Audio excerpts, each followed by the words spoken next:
नमस्कार शेतकरी मित्रांनो, या जिल्ह्यातील शेतकऱ्यांना उर्वरित खरीप पीक विमा वाटप सुरू झालेले आहे।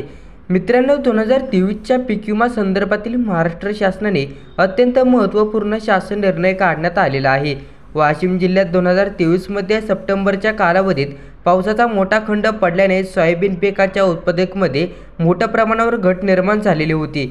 माननीय जिल्हाधिकारी यांनी वाशिम जिल्ह्यात शेतकरी बांधवांना 25% ग्रीन पीक विमा देण्यासंदर्भातील अधिसूचना सुद्धा निर्गमित केली होती। दिवाळीच्या सुरुवातीला शेतकरी बांधवांना 25% ग्रीन पीक विमा मिळायला सुरुवात झाली होती।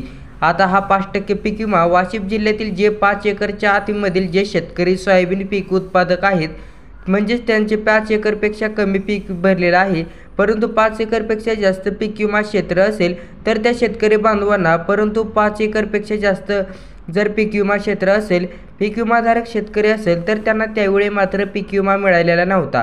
त्यामुळे त्यांना बरेच दिवसांपासून 25% अग्रिम पीक विम्याची प्रतीक्षा होती। तर वाशिम जिल्ह्यात लक्षात घ्या, ज्या शेतकरी बांधवांकडे 5 एकरपेक्षा कमी क्षेत्र होते त्यांना दिवाळीच्या आधीच 25% अग्रिम पीक विमा मिळालेला होता, परंतु 5 एकरपेक्षा जास्त क्षेत्र असलेल्या पीक विमा शेतकरी बांधवांना उलटली मार्च एंडिंग आली सुद्धा तरीही पीक विमा मिळालेला नव्हता। असे शेतकरी बांधवांना मात्र हा पीक विमा जमा व्हायला सुरुवात झालेली आहे। धन्यवाद।